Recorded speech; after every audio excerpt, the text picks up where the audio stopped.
আজকে আমরা শুনবো রুমমেট। আমার রুমমেট সাথী যেদিন থাকতে আসল আমার সাথে তাকে দেখে খুব ভালো লেগেছিল। গ্রামের সহজ সরল মেয়ে, নাই কোনো প্যাচ খোঁজ, কথা বলে সহজভাবে, বেশ কর্মঠ ছিল, যেটা আমার খুব ভালো লাগতো। তার কারণে সকালের নাস্তা বানানো থেকে রেহাই পেয়েছিলাম। ঘুম থেকে উঠেই দেখতাম নাস্তা রেডি, ঘর দোয়ার পরিষ্কার করে রাখতো আগের থেকেই, ঠিক যেন ছাত্রী মেসের রুম না, কোন ফিটফাট বাসার রুম। জামাই অফিসে যাওয়ার পর গৃহিণী ঘর পরিষ্কার কাজে নিয়োজিত। সাথীর বিরক্তিকর ব্যাপার ছিল একটাই, সে মোবাইলে কথা বলতো অনেকক্ষণ।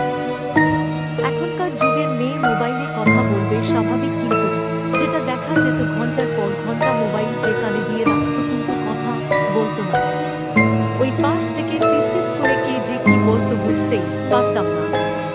তবে তার অন্য ব্যাপার স্যাপার এতই ভালো ছিল যে এগুলা নিয়ে মাথা ঘামাতাম না।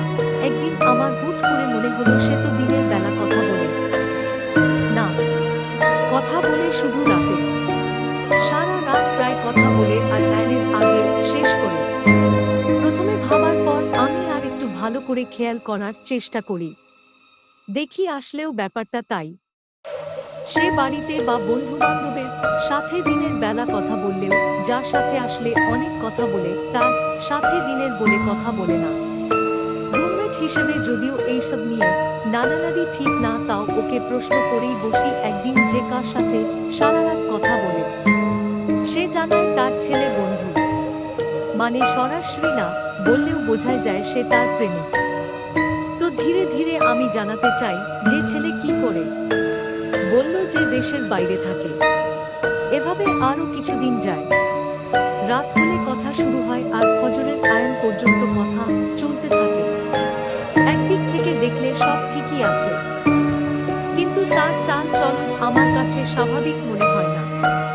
এটা কেন মনে হয় আমি বুঝতে পারি না। প্রতিদিন একটা মানুষ এত কথা কিভাবে বলে আমি বুঝতে পারি না। রোবটের মতো জীবনযাপন তো এভাবেই চলছিল। একদিন রাতে আমি ঘুমাচ্ছিলাম, হঠাৎ চোখ খুলে দেখি রুমমেট নেই। ভাবলাম হয়তো ওয়াশরুমে গেছে। ওয়াশরুমের কথা মনে হতে আমারও মনে হলো ওয়াশরুমে যাওয়া দরকার। তো অপেক্ষা করছিলাম ও আসলে আমি যাব।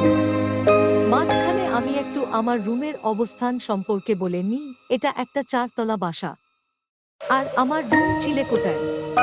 রুমের দরজা খুললেই ছাদ। অনেকক্ষণ যখন হয়ে যাচ্ছে কিন্তু আমার রুমমেট আসছে না, তখন আমি উঠে গেলাম। ওয়াশরুমের সামনাসামনি হচ্ছে রুমের দরজা। দেখি সাথী ছাদে দাঁড়িয়ে কার সাথে যেন কথা বলছে। আমি তো নিশ্চিত যে ফোনে ওর বয়ফ্রেন্ডের সাথে কথা বলছে। আমার একটু ভয় লাগলেও আমি একটু আগায় গেলাম, আস্তে করে সাথী বলে ডাক দিলাম। সাথী কিছু বলে না, কোনো উত্তর দেয় না। তার চেয়ে জোরে ডাকলাম, তবু কোনো সাড়া নেই। এবার আমি গিয়ে কাঁধে হাত দিয়ে এই বলে ডাকলাম। এবার সাথী ঘাট ঘুরিয়ে আমার দিকে তাকালো। ওর চোখ লাল হয়ে আছে, আমার দিকে রক্তচোখ করে তাকিয়ে আছে। আমার হঠাৎ ওর হাতের দিকে চোখ গেল। ওর হাতে তো ফোন নেই। আমি যেন জমে যাচ্ছিলাম। কিছু বলবো দূরে থাক, আমি যে ওখান থেকে ছুটে রুমে আসবো সে ক্ষমতা আমার হচ্ছে না। আমি কিছু না বুঝতে পেরে সজোরে ওর গালে একটা থাপ্পড় দিলাম। থাপ্পড় দিয়ে ও যেন সংগীত ফিরে পেল, তারপরই চোখ খোলা করে জ্ঞান হারিয়ে ফেলল। পরদিন উঠল বেশ দেরি করে। ভাব যা বোঝা গেল গতরাতের কোনো ঘটনায় তার মনে নেই। আমি ওকে জিজ্ঞেস করলাম তার বন্ধু কেমন আছে। ও বলল ভালো। আমি বললাম চলো ওর সাথে এখন একটু কথা বলি। তারপর ও বলল নিজে থেকে তো ও কখনো ফোন দেয়নি, সব সময় ফোন আসে। আমি বললাম তো কি হয়েছে, আজ তুমি দাও ফোন, সারপ্রাইজড হবে।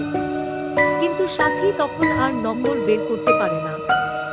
শেষে বলল আপু রাতে কথা বলিয়ে দেব। সেদিন রাতে আর ঘুমাইনি, অপেক্ষা করছিলাম কখন ফোন আসে। রাত অর্ধেক পার হয়ে গেল, ফোন আর এলো না। আমি তখন ঘুমাবো বলে শুয়ে পড়ি, কিন্তু আমি শুধু ঘুমের ভান করেছিলাম। কিছুক্ষণ পর দেখি সাথী বাইরে, মানে চিলে কোথায় চলে যাচ্ছে। রাত তখন প্রায় ৩টা। সেদিনও আমি সাহস করে গিয়ে সাথীকে ধরি, আর সাথী পিছনে আমাকে দেখে ভয় পেয়ে যায় আর বলে সে এখানে কেন। তখন তাকে রুমে নিয়ে এসে বলি, আজ রাত হয়েছে, ঘুমাও, বাকি কথা কাল বলবো। পরদিন সকালে সব ওকে খুলে বলি, আগের দিনের ঘটনাও। আর তাকে নিয়ে একটা বড় হুজুরের কাছে যাই। হুজুরকে সব খুলে বলার পর হুজুর বলে আসলে সে ফোনে কথা বলতো না, বলতো এক জিনের সাথে। তার অবচেতন মন ভাবতো যে ফোনে কথা বলছে, আসলে ফোনে কোনো ফোন আসতো না। কয়েকদিন হয় সেই জিন তাকে ডেকে ছাদে নিয়ে যেত। যদি সময়মতো না ধরা হতো তাহলে হয়তো নিয়ে যেত। তারপর আমরা হুজুরকে বলে তাবিজ নিয়ে নিই শরীর বন্ধে, আর সেই রুম ছেড়ে অন্য রুমে উঠে পড়ি। এরপরে সাথীর সাথে আর তেমন সমস্যা হয়নি। সমাপ্ত। ধন্যবাদ। আমার চ্যানেল সাবস্ক্রাইব করুন। আমি একজন গল্পকার। আমার চ্যানেলে আপনি গল্প, ছড়া পাবেন।